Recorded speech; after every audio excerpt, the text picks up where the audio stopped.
इसमें देखिए कि ग्रहों की जो त्रिगुणात्मक प्रकृति है उसके बारे में बात करते हैं कि ये 3 प्रकार के होते हैं।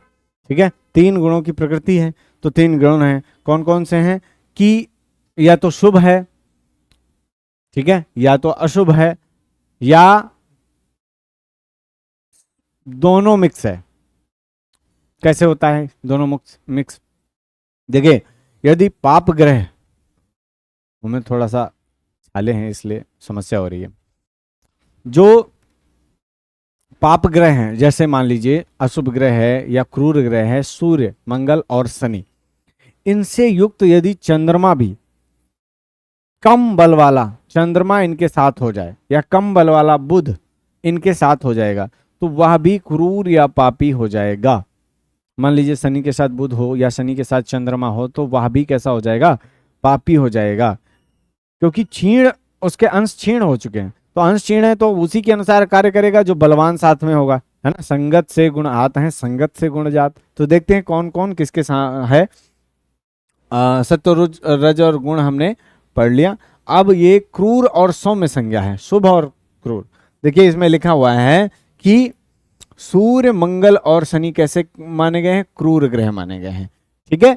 और देखिए अगर बलवान ग्रह हो, उच्च राशि का हो चंद्रमा, और गुरु और शुक्र, ये तीनों कैसे माने गए? शुभ। कब? जब बलवान या उच्च राशि अंश वाला, उच्च राशि में बैठा हुआ हो या अंश अच्छे हो, तो ऐसा चंद्रमा कैसा कहलाएगा? शुभ कहलाएगा, ठीक है। हाँ, शुभ ग्रह युक्त बुध, अर्थात बुध भी किनके साथ हो? शुभ ग्रहों से युक्त हो, तब वह कैसा होगा? सौम्य संज्ञा वाला और शुभ कहलाएगा। लेकिन यदि वह इसके विपरीत कैसा? पाप ग्रह से युक्त हो जाए, शनि इत्यादि के साथ बैठ जाए, या वही बुध राहु या केतु के साथ, केतु के साथ तो खैर इतना जो है नुकसानदायक कभी नहीं देखा जाता, परंतु राहु के साथ यदि बैठ जाए तो क्या कहलाएगा? वह भी पापी कहलाएगा, ठीक है। क्षीण चंद्रमा, क्षीण राशि और अंश वाला चंद्रमा भी कैसा कहलाता है? पापी कहलाता है, या क्रूर कहलाता। क्रूर तो मतलब अशुभ या क्रूर कहलाता है। बुध व चंद्रमा स्वभावतः शुभ ग्रह हैं, केवल पापी ग्रह के संबंध में कैसे हो जाते हैं? अशुभ हो जाते हैं। कुल मिलाकर के बुध और चंद्रमा के बारे में सुनिए कि बुध या चंद्रमा अच्छे ग्रह हैं, परंतु ये कैसे हैं? जैसी संगत वैसी रंगत, ठीक है। तो बस इतना ध्यान रखना है। आगे अपनी दशा अंतरदशा काल में तथा गोचर वश ग्रह, ये बात लिखी हुई है महत्वपूर्ण है, इसलिए ज्योतिषियों को चाहिए कि पंचांग को पलट करके देखें, या मोबाइल में जैसे देखते हैं हम लोग वैसे देखें कि भाई साहब कौन सी राशि में आजकल कौन ग्रह चल रहा है, किसका समय है, शुभ राशि है, शुभ राशि। पता चला कुंडली में बहुत अच्छा गुरु बैठा है, कहीं पे दृष्टि भी बहुत जबरदस्त है, ठीक है, लेकिन वह गोचर में ठीक नहीं है, तो उसी टाइम उसकी बुद्धि जो है वो होने लगेगी, मलिन होने लगती। कहता यार मैं तो ऐसा नहीं था, परंतु मुझे पता नहीं किसने बनाया है ऐसा, ठीक है। और अपने गुण स्वभाव एवं जन्म कुंडली की स्थिति के अनुसार जातक के जीवन को प्रभावित करते हैं। देखिए चलो वो छोड़िए, अब देखते हैं हम कि जो पुरुष आदि संज्ञा है, ये भी बहुत महत्वपूर्ण है ग्रहों की। कहीं पुरुष संज्ञा है या कहीं स्त्री संज्ञा है। सूर्य, मंगल, गुरु कैसे हैं? ये पुरुष ग्रह हैं, साफ बात है भाई। मतलब सूर्य भी पुरुष है, मंगल भी पुरुष है और गुरु भी पुरुष है। चंद्रमा, शुक्र और राहु ये स्त्री के गुणों वाले ग्रह माने जाते हैं, इसलिए स्त्री संज्ञक ग्रह माने जाते हैं, ठीक है। इसके अलावा बुध, शनि और केतु ये कैसे हैं? नपुंसक ग्रह माने जाते हैं, ठीक है। तो ये आपको ध्यान रहेगा। अब देखते हैं कि कौन सी राशियों के कौन सा स्वामी ग्रह कौन सा है। मेष और वृश्चिक राशि का मंगल होता है, ऐसे ऐसे है क्या? हाँ यहाँ देख लीजिए, ये ठीक है, ये ठीक है। देखिए सूर्य जो है किस राशि में उच्च का है, और यहां से हम मिलाते जाते हैं कि कौन सा। ऐसे नहीं मिल पाएगा, कोई बात नहीं।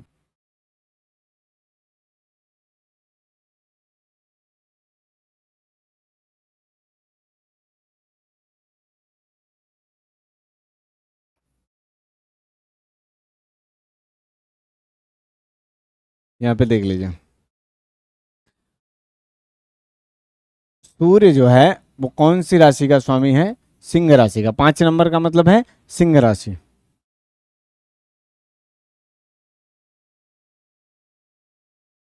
दिख रहा है वो? ठीक है। चंद्रमा कौन सी राशि का स्वामी है? 4, कर्क राशि। मंगल मेष राशि और वृश्चिक राशि। ठीक है। बुध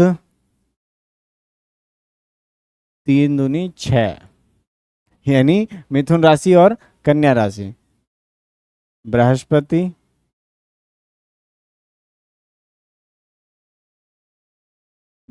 कहो या गुरु कहो, ठीक है। ये दोनों किस राशि के, ये मतलब ये गुरु किस राशि के स्वामी है? 9 और 12। कौन रह गया? शुक्र। शुक्र जो है वो है 2 और 7। शनि जो है वह है 10 और 11। ये राशि हैं, ये इधर राशि लिखी है। ठीक है। मेष वृष मिथुन कर्क सिंह कन्या तुला वृश्चिक धनु मकर कुंभ मीन। नंबर गिनिए और पुरानी वाली क्लास देखिए, आपको याद हो जाएगा। ठीक है। ये आपके राशि स्वामी हैं। देखते हैं आगे। अब उच्च नीच कौन से? उच्च का अर्थ क्या होता है, नीच का अर्थ क्या होता है? देखिए, उच्च का मतलब है कि उसके हाथ में पावर दे दी गई है। कैसी पावर? जिस पावर से वह उस भाव का और अपने जो उसके वास्तविक गुण हैं उन गुणों को उस जातक के जीवन में दिखाता है। अगर कोई ग्रह ऐसा है जो मान लीजिए नीच का है किसी राशि में, मान लीजिए अभी ये आपका मंगल है, ठीक है। मंगल ग्रह मकर राशि में उच्च का होता है और कर्क राशि में नीच का होता है। कर्क राशि में मंगल है, यहां पर देखिए ये कुंडली है मान लीजिए। अब कर्क कहीं भी बैठ गए, मान लो यहां पे रख दिया मैंने, ठीक है, यहां पर बिठा दिया मैंने मंगल, ये मैंने राशियां लिख दी, ठीक है। अब ये नवम का मंगल है, मतलब नवम भाव में कौन बैठा है? मंगल। और किसकी राशि में बैठा है? चंद्रमा की राशि में। भाई कर्क किसकी राशि है? चंद्रमा की राशि है। चंद्रमा कैसा है? बहुत ही सौम्य, शांत, शीतल। परंतु मंगल कैसा है? उष्ण, भूमिपुत्र, भारी और क्रूर संज्ञक ग्रह। अब क्या होगा? दोनों का मेल ठीक नहीं है। कहां पर दिक्कत आएगी?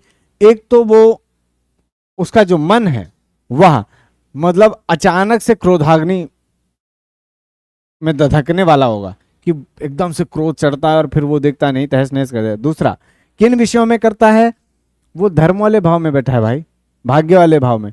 स्वयं का लेके आए लैपटॉप, ठीक है, और माता ने कह दिया कि भाई क्यों लेकर के आए और ऐसे तुमने कैसे इतना खर्चा कर दिया, ले लैपटॉप पटक दिया। लाया था उसको अपना भाग्य बनाने के लिए या फिर लाया था कुछ और विशेष कार्य के लिए, ठीक है, जीवन के कुछ अच्छे दरवाजे खोलने के लिए, लेकिन वो तोड़ करके फेंक दिया। ठीक है ना।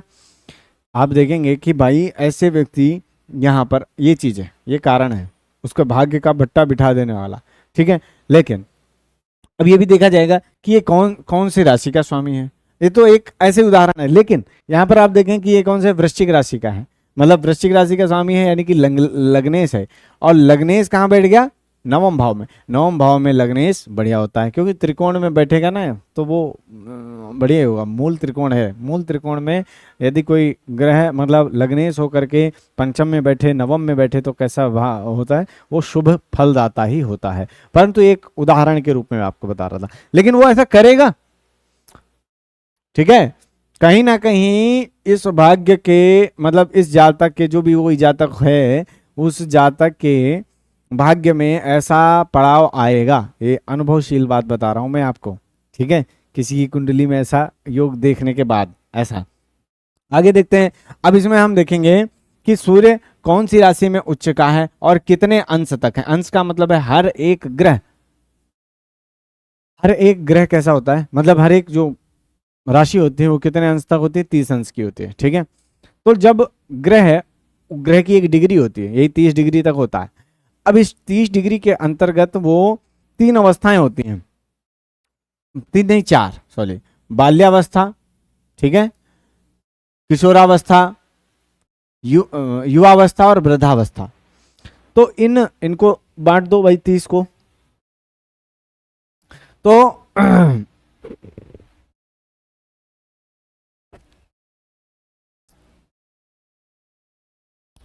तो एक भाग उसका जो है वो कितने में है आपका, मतलब एक भाग बाल्यावस्था में चला गया, दूसरा अवस्था किशोरावस्था में, तीसरा युवावस्था में, चौथा वृद्धावस्था में। तो ये बताइए कि कोई बच्चा होता है तो वो बालकपन में कितना ही ऊर्जावान होता है ना, लेकिन चाहता तो है कि जो है कंदुक युग ब्रह्मांड उठाऊं, लेकिन उठा नहीं सकता, है ना। चाहता तो है कि पिता की मदद कर दूं और जो है वो लेकर के कुछ जा रहा है भरी बाल्टी तो वो उठा करके साथ में चला जाए, लेकिन ऐसा हो नहीं सकता, है ना। तो ये है बाल्यावस्था। वृद्धावस्था, बिस्तर पे लेटे हैं, करने का बहुत कुछ मन है, पछता भी रहे हैं कि यार ये करना था, ये करना था, ये करना था, ये कुछ नहीं कर पाए, लेकिन उसके लिए पछताना ही रह जाता है, कर तो नहीं सकते क्योंकि अब एनर्जी नहीं बची। ठीक है, अब भाई बिस्तर पे लेटे हो और समय हो गया आपको 2 4 5 साल बिस्तर पे लेटे लेटे, अब कमर उतना कहाँ वो देगी, अब तो सेवा रहेगी, सेवा लीजिए, ठीक है ना। तो ऐसी स्थिति इन ग्रहों के साथ होते हैं। तो जो विशेष करके, लेकिन हनुमान जी की तरह कुछ लोग ऐसे, कुछ ऐसे होते हैं जो बचपन में ही सूर्य को खा सकते हैं, इतना बल बालकपन में ही, नल नील कपि दो भाई लड़काई ऋषि आशीष पाई, है ना। तो वो बालकपन में भी बहुत सारे, बहुत ज्यादा बलवान, तो ऐसे ही ग्रहों की स्थिति है। तो कुछ तो कितने अंश तक उनकी ऊर्जा रहती है और वो फल देते हैं और बढ़िया फल देते हैं, ठीक, मतलब अपना जैसा उसका फल है, क्रूर है तो क्रूर फल देगा, अगर कोई अच्छा है तो अच्छा फल देगा, ठीक है। देखते हैं कौन किसके कितने अंश तक जाता है। सूर्य जो है मेष राशि में 10 अंश तक परमोच्च होता है। इसके बाद क्या होता है भाई, इसके बाद होता तो 30 डिग्री तक है, मेष राशि में बैठा है, तो ऐसा नहीं है कि 11 12 13 14। देखिए इसमें यह है कि कहीं कहीं मत है कि विपरीत फल देने लगता है, परंतु ये मत सर्वत्र चलता नहीं है, अनुभव सिद्ध में तो बिल्कुल नहीं चलता। क्या होता है फिर, होता यह है कि ये अपने फल को कम करने लगता है। मान लीजिए 10 अंश तक वो कितना फल देगा, 100%, ठीक है, लेकिन 10 से 20 अंश तक कितना देगा, 50%, और 20 से 30 अंश तक कितना देगा, 25%, कुछ इस तरीके से।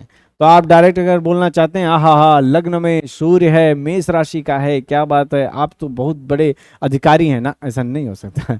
अंश देख लीजिए, अगर अंश 28 डिग्री का है सूर्य लग्न में, तो कौन सी अवस्था हो जाएगी, वृद्धावस्था। तो कैसा होगा फल, फिर वो होगा कि कड़क तो होगा बिल्कुल आर्मी की तरह, लेकिन काम नहीं होगा, काम वो सारे नहीं होंगे जो वो चाह रहा है, होगा कैसे, वो अपने ढर्रे से होता रहेगा, लेकिन उसका नाम चलता रहेगा कि हाँ भाई। बस ऐसे ही है कुछ, ठीक है। आगे तुला राशि में नीच का कितना है, 10 अंश तक, 10 डिग्री तक जो है तुला राशि में वह सूर्य नीच का होता है। ऐसे ही चंद्रमा वृष राशि में, और ऐसे याद कर लीजिए, देखिए अब आप समझ गए, ये अंश जरूर देख लीजिएगा, मैं तो ऐसे याद करता हूं, याद कर आप मैं चाहता हूं कि ऐसे आप याद करें, सूर्य 1 7, ठीक है, और शनि 7 1, चंद्रमा 2 8, इसका कोई विपरीत नहीं है। मंगल, मंगल आपका देखिए 10 और 4, ठीक है, ये किसका विपरीत है, देखिए यहां पर 4 और ये 10 दिखाई दे रहा है, ये किसका है, गुरु का, यानी गुरु जो है 4 10। पहली राशि उच्च है और दूसरी राशि, ओह सॉरी मैं प्रेम से बाहर हो गया, हाँ, दूसरी पहली राशि उच्च है और दूसरी राशि कैसी है, नीच की है, आपको दिखाई दे रहा है, हाँ।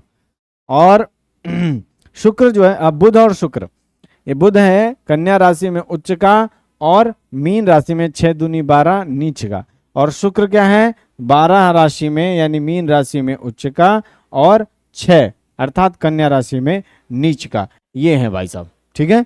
आगे कौन है, आगे भी है एक राहु, ओ बताना भूल गया आपको, राहु जो है 2 और 8, चंद्रमा से ठीक विपरीत, चंद्रमा 2 में उच्च का और 8 में नीच का, राहु भी 2 में उच्च का और 8 में नीच का, ठीक है। ये क्योंकि उसके विपरीत उसी ने उसे अमृत छिनवाया था ना, उसकी जगह मदिरा पिलवाई थी, इसलिए विशेष करके इन दोनों पर ग्रहण योग लगता है, ठीक है। अच्छा कुंडली में भी लगता है, जैसा ग्रहण वो सामान्य रूप से आप उसमें देखते हैं वैसे ही कुंडली में भी लगता है। आगे चलते हैं, देखिए यहाँ पे ऊपर कुछ ग्रहों की स्वराशि या उच्च राशि बतलाई गई है। उनकी कुछ विशेष अंशों पर मूल त्रिकोण राशि भी होती है। किसी ग्रह की मूल त्रिकोण स्थिति स्वराशि स्थिति की अपेक्षा अच्छी समझी जाती है। मूल त्रिकोण राशियों के बारे में हम बात करेंगे बाद में, ठीक है। जो उनकी राशियां हैं ना, उसी में कुछ अंश तक मूल त्रिकोण मानी जाती है, ठीक है। मान लीजिए किसी कुंडली में सूर्य जो है सिंह राशि में बैठा है, तो उसमें भी हम देखेंगे कि मूल त्रिकोण राशि के लिए वो फलदायक कहाँ से 1 से 20 अंश तक, इसीलिए वो 75% देता है, ठीक है। इसलिए 70, लेकिन 20 से नीचे जाएगा तो वो मूल त्रिकोण से भी हट गया, है ना। तो इस कारण से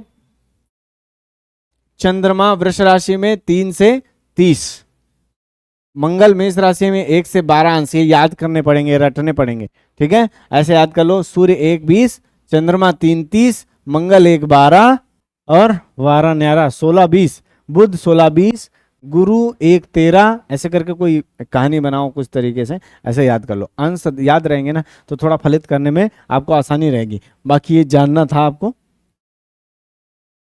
आगे चलते हैं। हाँ ये देखिए, ये रह रहा है आपका मूल त्रिकोण राशि और स्वराशि, ये दोनों इसकी सिंह ही है, ठीक है। चंद्रमा की स्वराशि क्या है, कर्क है, मंगल की मेष है, और बुध कन्या है, गुरु धनु है, शुक्र तुला है, ठीक है। ओके। हाँ ये राहु जो है मिथुन और वह कन्या, ये 3 राशियां हैं। किसकी हैं ये राशियां, मिथुन और कन्या? बुध की हैं, ठीक है। राहु इन दोनों राशियों में क्या कहलाता है, स्वराशि का कहलाता है, और कुंभ राशि में मूल त्रिकोण राशि का कहलाता है। आगे चलते हैं। मैत्री चक्र,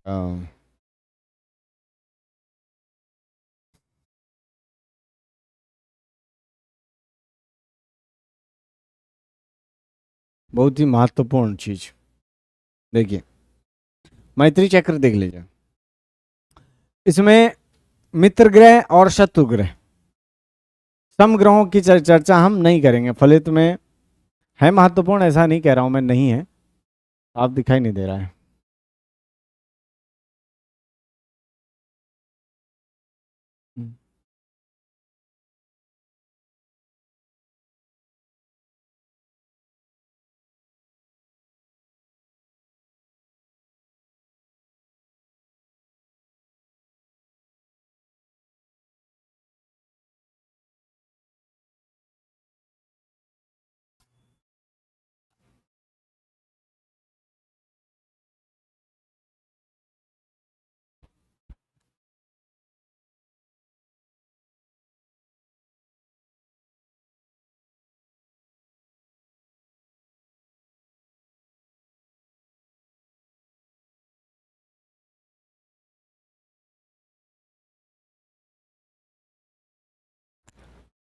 लाइट लाने के चक्कर में लाइट ही बंद कर दी।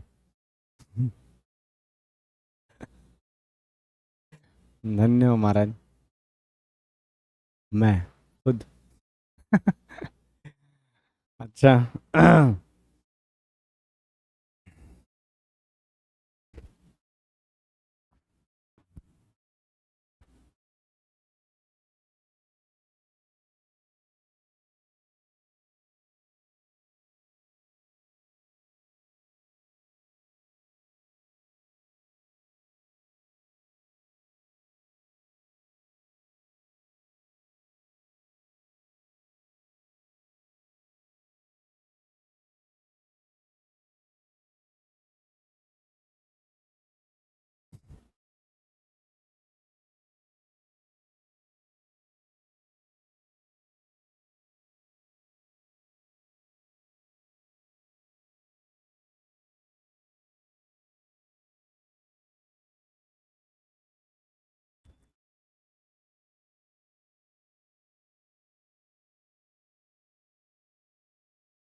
जी देखिए अब हम बात करने वाले हैं परस्पर मैत्री चक्र की।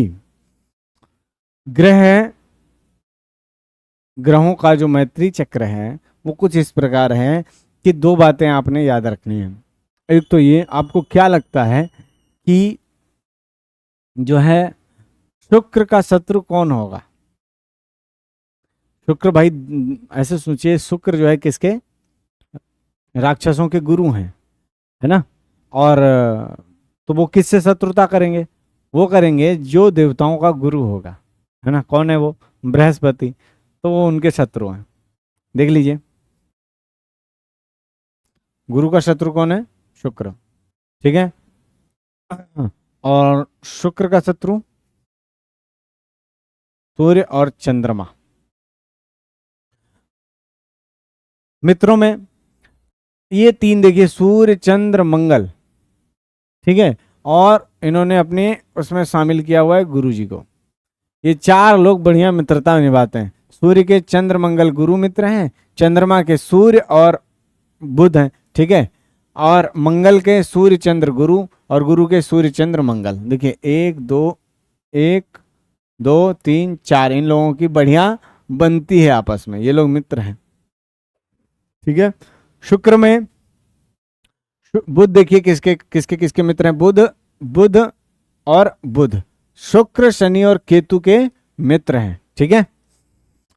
शुक्र भाई, चूंकि शुक्र शनिचर एक साथ बोला जाता है ना, शुक्र शनि, तो ये कहे शुक्र चढ़ गया शनि चढ़ गया, इस प्रकार से बोलते हैं। वैसे शुभ ग्रह है शुक्र, और शनि जो है क्रूर ग्रह है।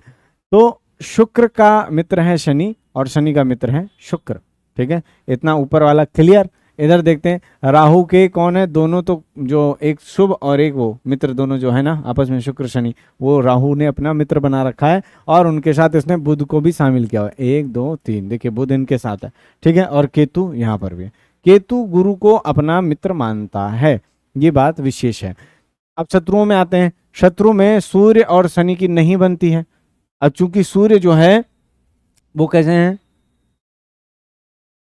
शुक्र कैसे हैं? सूर्य और शुक्र में भी नहीं बनती, क्योंकि भाई उनके चेलों को वो दिन भर क्या करते? परेशान करते रहते। तो इसलिए शुक्र और सूर्य में क्या है? शत्रुता है। चंद्रमा किसी को भी अपना शत्रु नहीं मानता है, शून्य, उसके लिए कोई बात नहीं, सब ठीक हो, बढ़िया हो, ठीक है। और मंगल जो है बुध और राहु को अपना शत्रु मानता है। बुध लेकिन ठीक आदमी नहीं है भाई ऐसे नहीं कहता, परंतु ये राजयोग का बहुत बड़ा कारक होता है। लेकिन फिर भी क्या है कि बुध जो है चंद्रमा को अपना शत्रु मानता है, चंद्रमा बुध को अपना शत्रु नहीं मानता है। अब आते हैं गुरु में। गुरु जो है बुध और शुक्र को, मैंने शुक्र का बता ही दिया था, बुध को भी अपना शत्रु मानता है। अब देखिए, शुक्र सूर्य चंद्र, और शनि सूर्य को भी, मंगल को भी, और चंद्रमा को भी। उन दोनों में नहीं बनती, वैसे यहाँ पर सूर्य से नहीं बनती, और साथ में मंगल और चंद्रमा से भी बट्टे में नहीं बनती, ठीक है, शनि महाराज की। और राहु जो है सूर्य चंद्र मंगल को अपना शत्रु मानता है, केतु सूर्य चंद्र और शनि को। देखिए सूर्य चंद्र यहाँ पर तीनों है, यहाँ पर चंद्र मंगल शनि, याद रखना। ये केतु जो है ना थोड़ा धार्मिक ग्रह है, इस कारण से ये शनि को अपना शत्रु मानता है और गुरु को अपना मित्र मानता है, ठीक है। बाकी सम है, सूर्य के साथ बुध जो है सम है, साथ में रहेगा तो सम, उसी के अनुसार हो देगा। चंद्रमा मंगल गुरु शुक्र और शनि के साथ कैसा रहता है? सम रहता है, ठीक है। और जो मंगल है वो शुक्र और शनि के साथ सम रहता है। शनि से मंगल की अच्छी बनती है, ठीक है। चूंकि यहाँ पर मित्र, यहाँ पर चूंकि शत्रु, हाँ यहाँ पर चूंकि शत्रु है, परंतु फिर भी कई भावों में सूर्य और शनि जो है बल बढ़ाने वाले होते हैं। छठे भाव में, क्या कह रहा हूँ, शनि और मंगल दोनों बल बढ़ाने वाले। जैसे छठे भाव में शनि यदि छठे भाव में है तो वो बहुत अच्छा व्यक्ति होता है, मतलब पराक्रमी होता है। और यदि मंगल है छठे भाव में तो भी भले ही ऋण कराता है छोटा बहुत, परंतु वो पराक्रम बहुत देता है। वो ऐसा करता है कि आप जो है दैनिक आय के नित्य नैमित स्रोत बनाते रहते हैं, और जिनसे नहीं बनती उनको भी अपने दबा करके रखते हैं। कंपटीशन में एक नंबर चलता है ऐसा व्यक्ति। आगे है, देखिए बुध मंगल गुरु और शनि को सम मानता है, गुरु शनि को, शुक्र मंगल और गुरु को। ये भी आपके रटने वाली चीजें हैं, सिर्फ समझने वाली यहाँ पर बात थी, ठीक है। आगे देखते हैं। ये बहुत ही महत्वपूर्ण तालिका है भाई साहब, इसको बहुत ही ध्यान से देख लीजिएगा, इसमें सारे ग्रहों के बारे में विशेष बातें सभी लगभग समाहित की हुई हैं। टाइम हो गया है 17:53। देखिए ग्रह ये लिखे हुए हैं, ठीक है, उसके साथ रंग उनका क्या है, सूर्य का जैसे एक ताम्र की तरह है, रक्ताभ, यानी लाल, जो एक आभा लिए हुए, रक्ताभ बोलते हैं उसे, ठीक है, आभा लिए हुए, वो कैसा है, ताम्र ही है, वही चीज है। और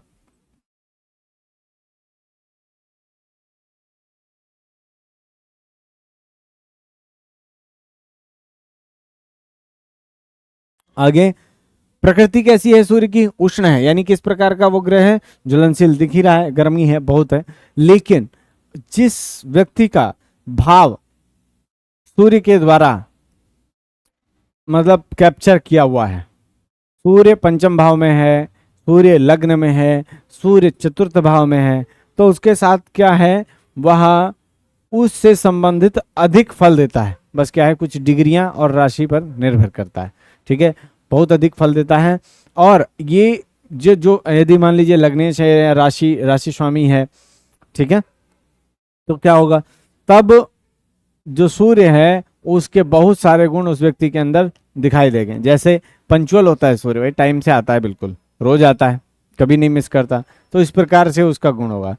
राजा है किन में, ग्रहों में, तो वह भी उस प्रकार से राजसी ठाट बाट की तरह, ठाट बाट का मतलब है बिल्कुल एकदम अधिकारियों की तरह रहेगा, भले वो नीचे हो। कई बार क्या होता है, आप देखेंगे सबसे नीचे का छोटा कर्मचारी है ना, उससे भी सब डरते हैं, क्यों, क्योंकि वो अपने टाइम का पक्का है, टाइम का भी पक्का है, साथ में वो झूठ नहीं बोलता, ठीक है, न्यायप्रिय है, इस प्रकार की जो क्वालिटी होती है ना, वो लोग उससे जो है ना आज भी घबराते हैं।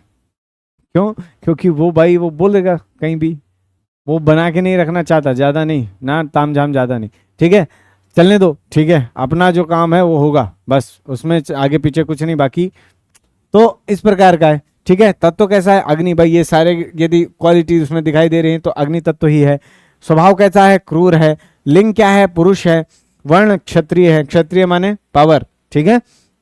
सतोगुणी है, सत्वगुण से संपन्न है। ऋतु इसको ग्रीष्म में, दिशा पूर्व है, और आत्मा का अधिष्ठाता, आत्मा उसकी मलिन नहीं होगी, आत्मा ठीक होगी, अच्छी होगी, चाहे जितना जिस प्रकार की भी राशियों में बैठा हुआ हो, ठीक है, लेकिन वो उसकी शुद्ध आत्मा होगी यदि उसका सूर्य वो है, अच्छा है। तो आगे देखते हैं चंद्रमा कैसा है। चंद्रमा श्वेत रंग वाला है, शीतलता इसके अंदर रहती है, तत्व उसका जल है, क्षीण पाप और पूर्ण रूप से शुभ है, स्त्री ग्रह है, वैश्य इसका वर्ण है, सतोगुणी है और वर्षा ऋतु का स्वामी है, और दिशा पूर्व और उत्तर और पश्चिम है, और मन का अधिष्ठाता है, मन भगाता है, ठीक है। अगर चर राशियों में पहुंच गया तो कैसा है, मन मन दौड़ता रहेगा, भाई यहाँ जाऊं वहां जाऊं, ये करूं वो करूं, ठीक है, इस प्रकार के। आगे मंगल जो है अंगार समरक्त वाला है, ठीक है, यानी जैसा आप देखो कि आग में कोयला एकदम कैसा लाल होता है, वो अंगार वाला रक्त, ठीक है, वर्ण है इसका। उष्ण प्रकृति है, उष्ण इसकी भी होगी, इसकी भी होगी। अग्नि तत्व इसका भी है, अग्नि तत्व इसका भी है। ये क्रूर है और ये पाप ग्रह, ठीक है, स्वभाव उसका पापी है। वो नहीं देखेगा कि सर फट रहा है कि क्या हो रहा है, चलने दे, कैसे कुछ ग्रहों के साथ युति में मंगल जो है ऐसे रोग दे जाता है जो मरने के पूर्ण रूप से कारक होते हैं, ठीक है। तो इस कारण से इसे पाप ग्रह माना गया। पुरुष क्षत्रिय वर्ण, लिंग क्या है, पुरुष लिंग है और क्षत्रिय वर्ण है, तमोगुणी है भाई साहब, ठीक है। यहाँ देखो सत्वगुणी दो थे, सूर्य और चंद्रमा, ये है तमोगुणी। और ग्रीष्म ऋतु दक्षिण इसकी दिशा है और पराक्रमी है, पराक्रम, भूमिपुत्र, ठीक है। आगे बुध राशि, बुध ग्रह हरा रंग त्रिदोष युक्त है, यानी कि कैसी, उष्ण भी है, शीतल भी है, और कैसा है,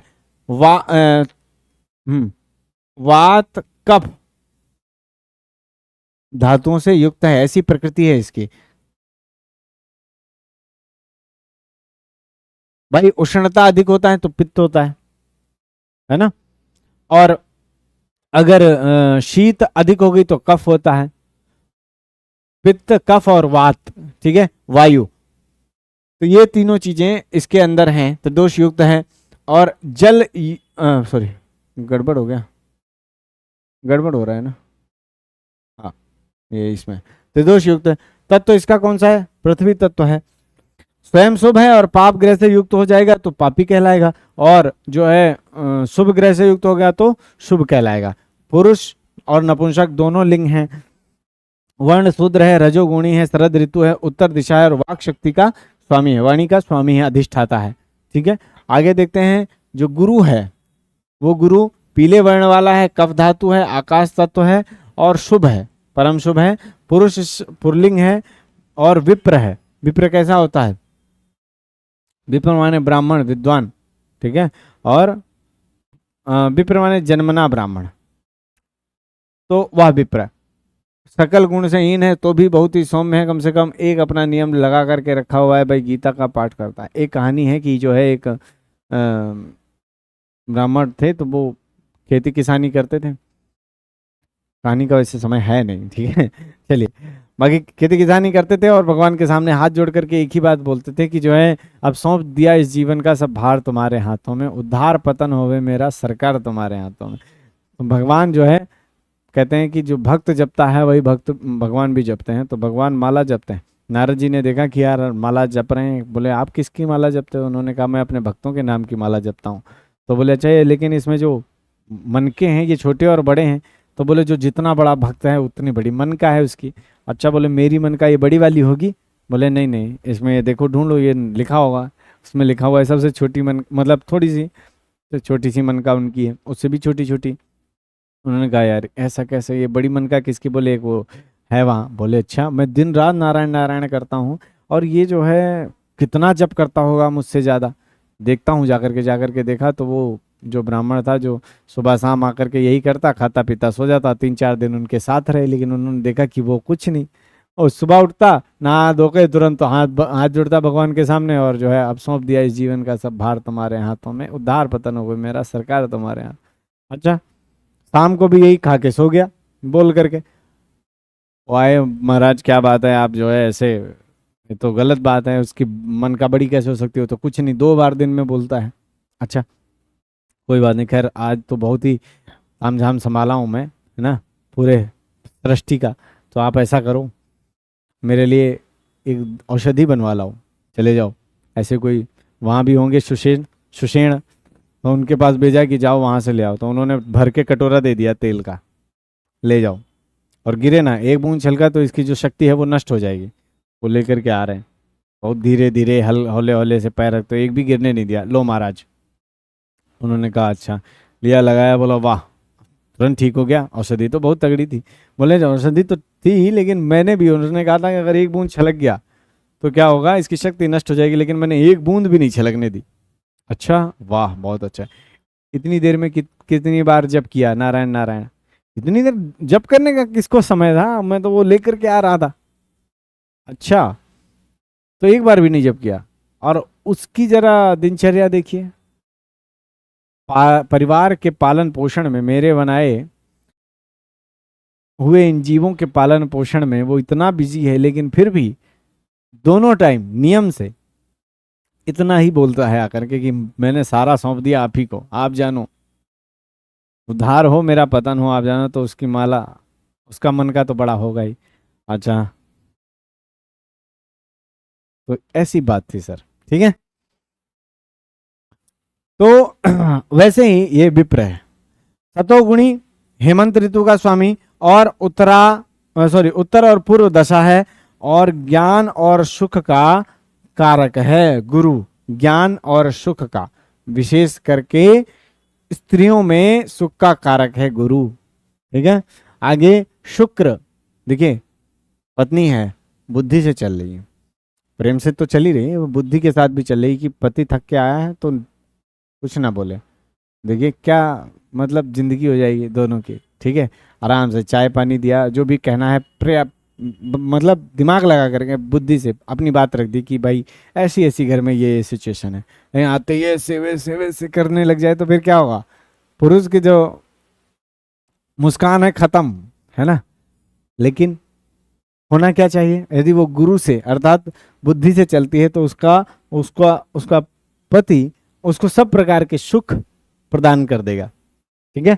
उसको सारे घर के सुख भी मिल जाएंगे। माता नाराज हो रही है, पिता नाराज हो रहे हैं, ससुर बोल रहे हैं कुछ, या जेठ बोल रहे हैं, या देवर कुछ कह रहा है, तो भी किस प्रकार से उसको हैंडल करना है, वो कर लिया उसने हैंडल उसको, कि सबको प्यार, अरे कोई बात नहीं, ठीक है जी, कोई बात नहीं, किसी की गलती है, कुछ भी है, समझा दिया, आपने आपने ऐसा किया, आपको ऐसा नहीं करना चाहिए, देखिए ठीक है, हम भी इंसान हैं, आप भी इंसान हैं, सभी लोग आए, एक घर के सब रहने वाले हैं, सब लोग एक ही साथ रहते हैं, एक परिवार होता है, परिवार में कभी कोई छोटा बड़ा गलत सही सब होता है ना। ऐसे अगर चला लिया तो क्या होगा, सुख हो जाएगा। और शुक्र जो है देखिए भोग विलास, दक्षिण और पूर्व दिशा का स्वामी है, वसंत ऋतु, रजोगुणी, विप्र, स्त्री, स्त्री जो है संज्ञा है, अर्थात स्त्रीलिंग है, शुभ है, जल तत्व है, और वात कफ और उज्जवल रंग है उसका, ठीक है। इसके अलावा देखते हैं लास्ट वाला, सेकंड लास्ट, शनि श्याम शीत, श्याम माने काला, शीत प्रकृति है इसकी, तत्व वायु है, स्वभाव इसका कैसा है, पाप है, स्त्री नपुंसक, और वर्ण शंकर, इसका जो मतलब जो वर्ण है वह कैसा है, शंकर वर्ण है, वर्ण शंकर माने है मिला जुला, ठीक है। इसमें क्षत्रिय वैश्य शूद्र इत्यादि का वर्ण शंकर ऐसा बोलते हैं इसको, तीनों में सभी के गुण हो तो वर्ण शंकर बोलते हैं।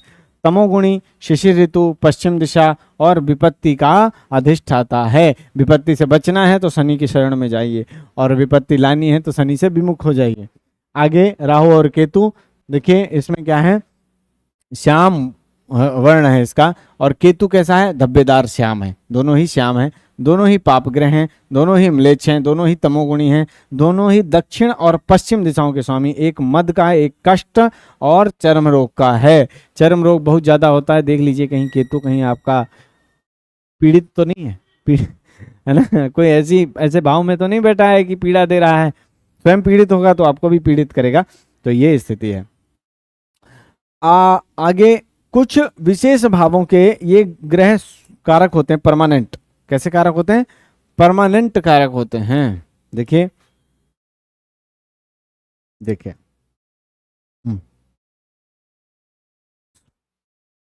कारक ग्रह है उस भाव में, जिस भाव का कारक होता है उस भाव में यदि बैठेगा तो उसका बल 1.5 गुना हो जाएगा।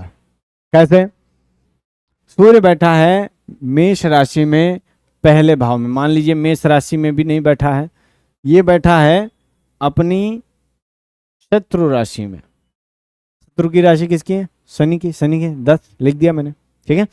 तो शत्रु राशि में गुण भले ही शनि की तरह हो, कैसे हो, गुण भले ही शनि भगवान के समान हो, परंतु उसमें भी श्रेष्ठ और उन गलतियों का पछतावा सदैव रहेगा जो वह यहां पर, मान लीजिए शनि होता तो जो गलतियां करता उन गलतियों का पछतावा नहीं करता, परंतु वो गलतियां पछतावे युक्त हो जाती हैं जब यहां पर सूर्य रहेगा।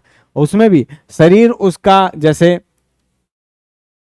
बाल थोड़े कम होंगे, झड़ रहे होंगे, मुख पे तेज होगा, ओज होगा, ठीक है, और थोड़ा सा क्या बोलते हैं गर्वीला, ठीक, गठीला बदन, ये सब चीजें उसकी दिखाई देंगी, परंतु वो क्या है, श्याम वर्ण हो जाएगा, मतलब आभा तो होगी परंतु श्याम वर्ण होगा, ठीक है। ये सब चीजें उसके भीतर दिखाई देंगी, लेकिन उस कारक मतलब उस भाव में रहते हुए जरूर वह ग्रह उस भाव से संबंधित फलों को देता है, शुभ फलों को देता है। गुरु देखिए ऐसे याद करते हैं इसको, गुरु जो है एक भाव का स्वामी है द्वितीय का, सूर्य एक भाव का स्वामी है कौन सा, प्रथम भाव का, ठीक है। मंगल किस भाव का स्वामी है, तृतीय, और किस भाव का स्वामी है, छठा, मतलब हाँ छठे भाव का, और देखिए 2 और ये 11, गुरु, एक मिनट ऐसे नहीं कर,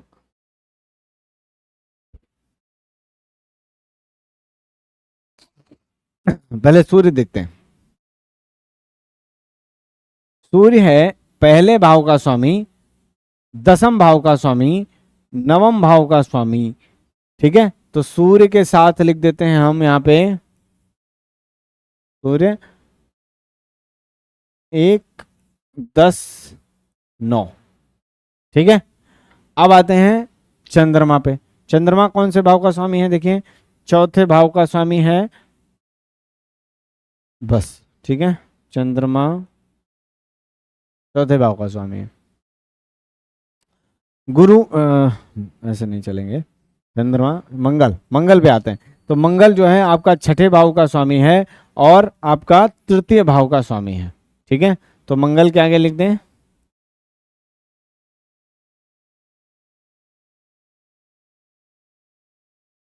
3 और 6, दिखाई दे रहा है क्या?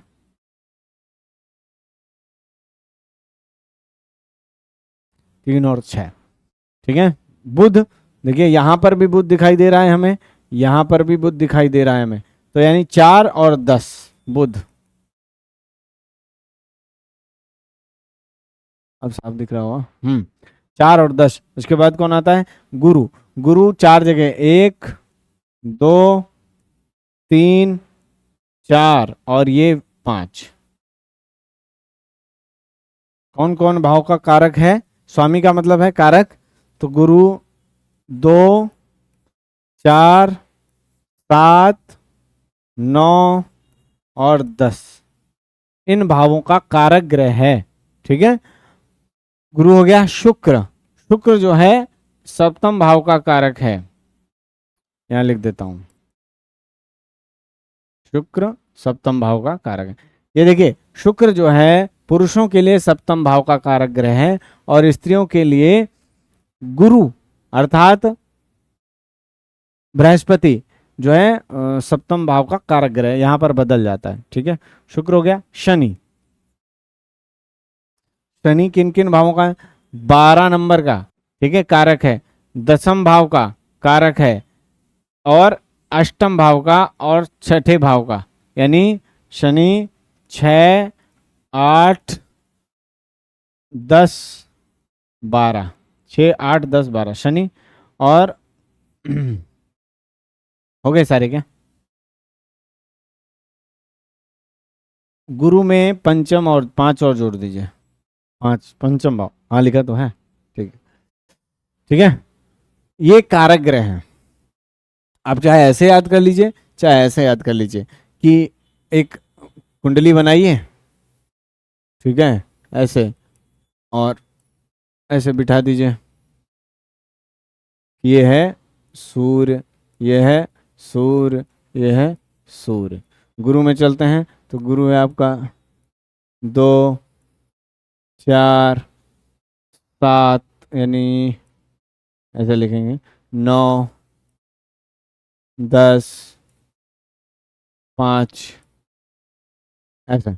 चाहे इस प्रकार से बना बना करके याद कर लीजिए। ठीक है, ये फिलहाल याद रखना है आपको कि जो है गुरु कौन से ग्रह का कारक है, सूर्य कौन से ग्रह का कारक है, मंगल कौन कौन से ग्रह का कौन से भावों का कारक है। आज ना थोड़ा सा माइंड थोड़ा डाइवर्ट है, कहीं और है। आगे चलते हैं, आज का तो ये हो गया और अब चलते हैं हम लोग राशियों पर अगली वीडियो में।